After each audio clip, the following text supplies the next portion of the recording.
सच साहेब जी नमस्कार। मेरा नाम नीरज दास, मैं व्यवसाय से एक शिक्षक हूँ और शिक्षक होने के नाते एक बहुत बड़ा फ़र्ज़ मेरा ये बनता है कि बच्चों को सही शिक्षा दी जाए। और सही शिक्षा का अगर मैं अपने आधार मानूँ तो हमारी जो पुस्तकें हैं, जो हमारी NCERT का पब्लिकेशन होती हैं, हम उनको ऑथेंटिक मानते हैं। अगर कोई पब्लिशर अपनी खुद की किताब बना भी लेता है और उसमें अगर वो कुछ गलत लिख देता है तो हम उस NCERT की पुस्तक के बिहाफ पर हम बता देते हैं कि ये इसने गलत स्टेटमेंट दी है, इसने गलत जानकारी दी है। और आजकल शिक्षकों में भी इस तरीके की भाई कोई नाच के पढ़ा रहा है, कोई किसी तरीके से पढ़ा रहा है, लेकिन अगर आप किसी सही शिक्षक को देखोगे तो वो पुस्तकों के आधार पर सही ज्ञान देता है जिससे बच्चों का भविष्य बनता है। ठीक इसी आधार पर अगर हम देखें इस समाज में इतने संत हो चुके हैं, कोई मीम पे फॉलो हो रहा है, कोई किसी तरीके की स्टेटमेंट देके अपने आप को हाईलाइट रखता है, कोई नाच रहा है, कोई गा रहा है, कोई डांस कर रहा है और वो वही काम कर रहे हैं जो उनके अनुयायी उनको कहते हैं। लेकिन अगर देखा जाए ज्ञान के आधार पर तो ज्ञान के आधार पर वो सभी शून्य हैं। कारण कि उनके पास जो ज्ञान है उसका कोई आधार नहीं है।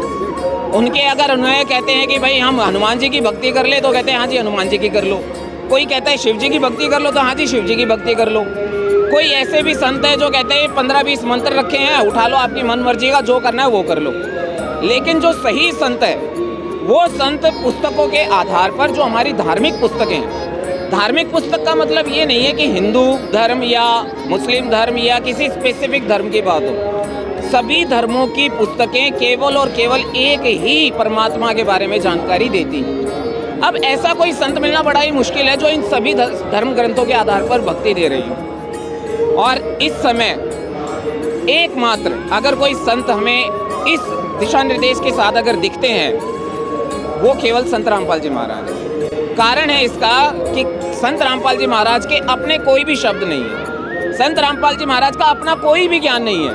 संत रामपाल जी महाराज का जो भी ज्ञान है वो इन सभी धर्म ग्रंथों के आधार पर है। अगर वो एक वाक्य भी बोलते हैं तो उस वाक्य के साथ वो 10 प्रमाण देते हैं। आज के समय में 10 बातें कह दी जाती है, प्रमाण एक भी नहीं दिया जाता है। कहने का मतलब ये है कि मीडिया हो या संत हो वो बिना प्रमाण के आधार पर बात करते हैं, लेकिन हमारे संत रामपाल जी महाराज केवल और केवल प्रमाण के साथ ही बात करते हैं। और इसी प्रमाण की अगर हम बात करें तो गीता, वेद, ये सभी धर्म ग्रंथ एक ही परमात्मा की तरफ जानकारी दे रहे हैं, वो हैं हमारे परमात्मा कबीर साहब जी। नीम हकीम अगर कोई दवाई देता है तो वो उसके पीछे कोई जड़ी बूटियों का इस्तेमाल नहीं करता, छोटी मोटी मीठी मीठी गोलियां बनाकर और अपने व्यापार को बढ़ाता है। ठीक इसी तरीके से चाहे वो प्रेमानंद जी महाराज हों, चाहे निरुद्धाचार्य जी हों, वो केवल और केवल वो बातें करते हैं जो उनके अनुयायियों को पसंद होती है। वो केवल आज के समाज में चाहे वो सामाजिक बातें हो चाहे किसी भी तरह की बातें हो, वो केवल वही बातें कहते हैं जो उनके अनुयायी पसंद करते हैं। लेकिन अगर कड़वे वचन वो बोलने लग जाए तो उन्हें सबसे पहला डर होता है कि हमारे फॉलोवर ना चले जाएं, हमारे आसपास जो भीड़ बैठी है वो चली ना जाए।